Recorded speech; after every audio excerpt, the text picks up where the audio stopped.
It was a late Sunday evening in Mamelodi, just before 9 p.m. Four men were sitting in a Hilux buggy discussing business outside a butchery/Shisanyama owned by Junior 13, who was in the driver's seat. Now, Junior was a well-known, respected and respectful figure in the neighborhood, but also an alleged kingpin, owning several businesses including taxis in Mamelodi. At 9 p.m., a grey VW Golf 6 pulled up next to the Hilux. Armed suspects jumped out with automatic rifles and pistols and began spraying at the buggy. It is reported that more than 30 rounds were shot into the vehicle. After emptying their clips, the attackers got back into the Golf and sped away. The doors of the buggy popped open and two occupants jumped out fleeing for their lives. Sadly, Junior and another man were hit multiple times and died at the scene. Everyone was left in shock at what just happened, and news of Junior's demise quickly spread throughout the neighborhood and the entire city of Pretoria. Now, in this episode, we'll be looking into the life of a sophisticated mastermind kingpin who led a ruthless crew responsible for a string of bank robberies and heists across the country, netting around 100 million rands according to reports.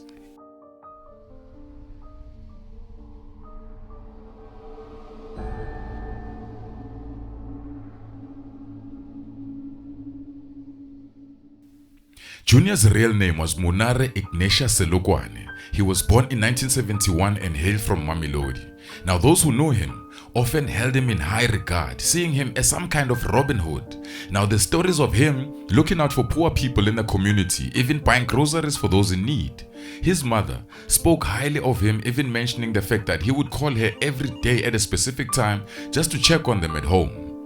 Despite not everyone knowing the full extent of his crimes, people knew that Junior was a gangster. However, they didn't care how he made his money because they liked him regardless.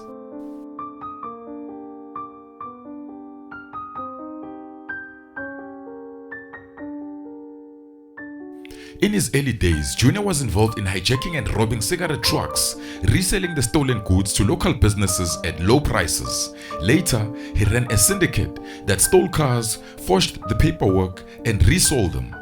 And like many gangsters in the townships, he was also involved in the taxi business.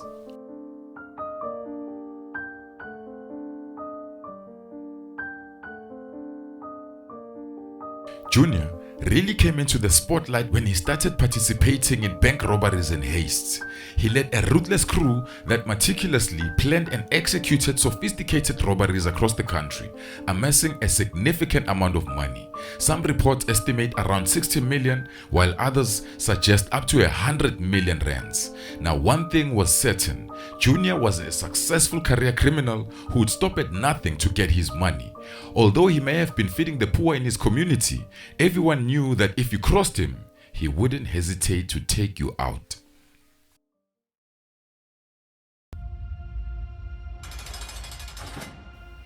The story is that at some stage while Junior was locked up and he was going through his trial, his wife left him and took everything he had.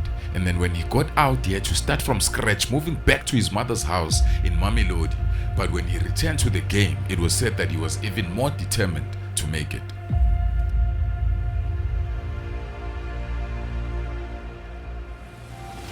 In 2002, Junior was implicated in a hit of a Tshwane mayoral committee member who was responsible for issuing tenders related to taxi routes. Now, it was rumored that the committee member was seen as an obstacle by some individuals in the taxi business and he needed to be taken out. Now, the hit was staged to look like a hijacking gone wrong. Now, at one point, Junior was arrested in connection with the hit, but due to his connections, crucial evidence and dockets went missing and he walked away scot-free.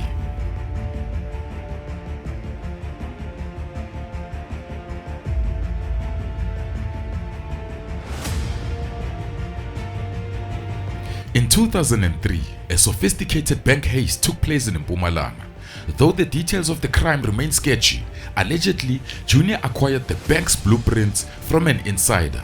Now, his team included qualified engineers, and the gang, they either dug tunnels or they used the aircon ducts to access the vault. And highly skilled technicians were in his team to disarm the alarm systems. Now, once inside, the crew stole around 26 million rands cash. Now, Junior also had police officers in his payroll who set up roadblocks near the crime scene to delay the real police and facilitate the robbers' escape.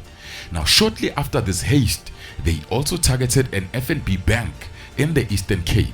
It is said that Junior's crew around the 2000s hit a lot of banks and cashed in big time. Now, the media compared Junior's crew to the characters of Ocean's 11 due to the sophistication of their operations.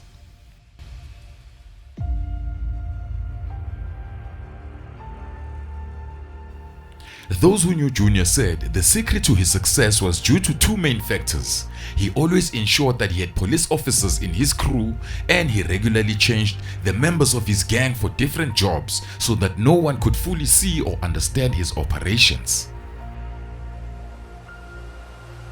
They were later arrested for the bank job in Mpumalanga, but got away with it because of a technical error by the NPA. You see, the NPA misquoted its own law appointing the prosecutor, resulting in the collapse of the case. You see, the NPA Act permits the appointment of individuals not in its employ to act on its behalf in complex cases under specific divisions. Now, Junior was detained multiple times but repeatedly managed to avoid criminal conviction.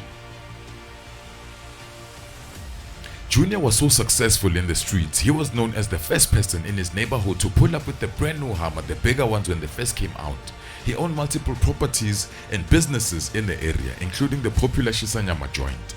Now, additionally, he was actively involved in the Mamelodi Taxi Association.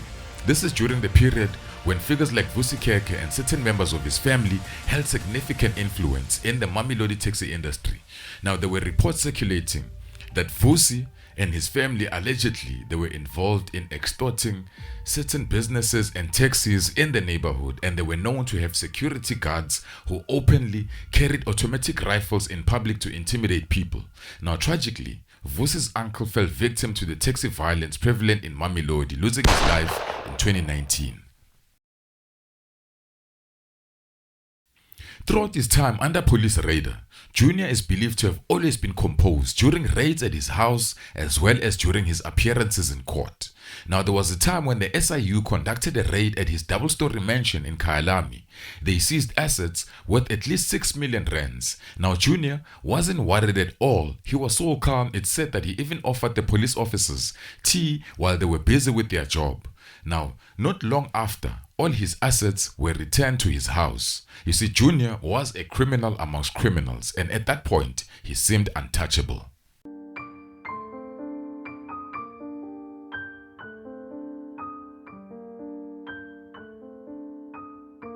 Just like most gangsters, Junior had people that held grudges against him. Some say there was an underworld deal that went wrong. Basically, it could have been a deal that somebody didn't get their money that they thought they deserved or that was agreed upon. And some say some people in the taxi industry wanted Junior out of the way. Now, it was a Sunday night on the 8th of November. Junior was sitting in his Toyota buggy with friends discussing business when he was ambushed by unknown gunmen who jumped out the car and shot at them multiple times. Junior died on the spot with another guy, and the two other guys survived the shooting. Now, to this day, it never came out who pulled the triggers and who paid for the hits.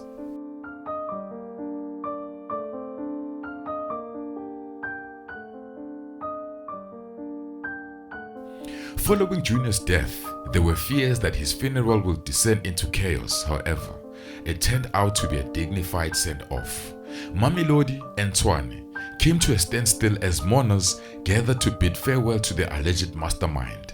Scores of people attended Junior's funeral, witnessing it with disbelief as his coffin was lowered into the ground and soil was scattered upon it. Many described him as a loving man who cared about his community. Junior left behind a pregnant wife and 2 children, and also a brother, a sister, and his mother.